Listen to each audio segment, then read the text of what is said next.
အနုယောဂပိုးကကြိုက်ထားလို့ပြိတဲ့တေးသေးလေးကြံတော့တဲ့လက်ကပြတ်ပြီးသလုံးနဲ့ကြာနုနာယောဂဆွဲနေတဲ့ပုဂ္ဂိုလ်ကြီးအိမ်စွန့်ကန်ကြွနုနာယောဂဇေကြီးကရှင်မကတ္တပကိုထွက်ပြီးတော့ဆွန့်လောင်းတယ်ဆွန့်လောင်းတဲ့အခါမှာယောဂဇေကြီးကဆွန့်မဟုတ်ဘူးသူကဘာလုပ်တယ်လဲပြီးတော့ဆင်းရဲတော့ယာကုပဲကြိုတော့ရရှင်မကတ္တပကြီးဆိုတော့သူကလောင်းကျင်တဲ့ဇရာတရားတွေဖြစ်ပြီးတော့အဲ့မှာထွက်လောင်းနုနာယောဂကအင်မတန်ပြင်းထန်တော့ပြည်တွေကတရွှဲရွှဲရင်ကောင်းတွေကတယုံယုံဒါမျိုးကြီးတဲ့အဲ့ဒီမှာရှင်မကတ္တပမဂရိမြတ်ကြီးကိုဆွန့်လောင်းတဲ့အခါသူကဘယ်ဘက်လက်ကဒလုံးကိုပွေ့ပြီးညာဘက်လက်ကဇုံးကွက်နဲ့ခတ်ခတ်တဲ့လောင်းလိုက်တဲ့အခါမှာရင်ကောင်းကလက်ပေါ်လာနာတော့ရားလို့ဆိုပြီးတော့ပြိဿကြီးအဲ့ဒီမှာဇုံးကွက်ကို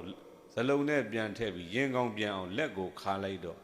အနုယောဂပိုးကကြိုက်ထားလို့ပြိတဲ့တေးသေးလေးကြံတော့တဲ့လက်ကပြတ်ပြီးသလုံးနဲ့ကြာအဲ့ဒါရှင်မကတ္တပကမြင်တယ်တဲ့တစုံတစ်ခုသောစကားကိုမျှမပြောဆက်လောင်းနေအလှခံတယ်နုနာယောဂဇေကြီးကကြည်ပြီးတော့အော်ငါရဲ့လက်ကြီးရှင်မကတ္တပသပိတ်ထဲကြာသွားပြီ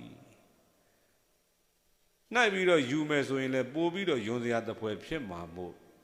ငါလှူလိုက်တဲ့ဆွန်းတော့သူစားမှာမဟုတ်ဘူးလို့ဒီလိုတွေးမှာပေါ့ဒါပေမဲ့ရှင်မကတ္တပကတနေရာလေးသွားပြီးတော့ပြိတဲ့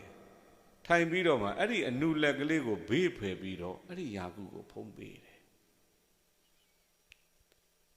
ရှင်မကတ္တပကြီးရဲ့အံ့ဩဝယ်ရာတွေပေါ့ဗျာ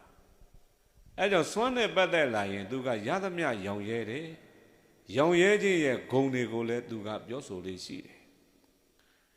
နောက်တကမသိတဲ့နဲ့ရှာဖွေခြင်းမျိုးကိုရှင်မကတ္တပမရှာဘူး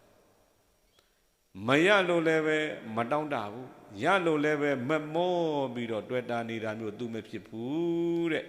ရတဲ့ဟာကိုပညာနဲ့ဆင်ခြင်ပြီးတော့သုံးဆွဲလေးရှိတယ်အဲကြောင့်မြတ်စွာဘုရားရှင်ကိုရောမြတ်ကြီးကချက်သားတို့စွမ်းသင်္ကန်းကြောင်းစေပစ္စည်း၄ပါးနဲ့ပတ်သက်လာရင်ရှင်မကတ္တပကိုစံထားကြကွယ်ရှင်မကတ္တပကိုစံထားကြလို့မြတ်စွာဘုရားကဒီလိုမျိုးပြိဿဟောပါတယ်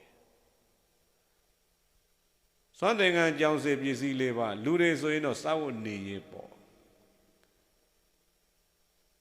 စွမ်းသင်္ကန်းကြောင်းစေပစ္စည်း၄ပါးရဲ့အပေါ်မှာဆင်ခြင်တတ်မယ်ဆိုရင်ကုသိုလ်တွေတိုးတယ်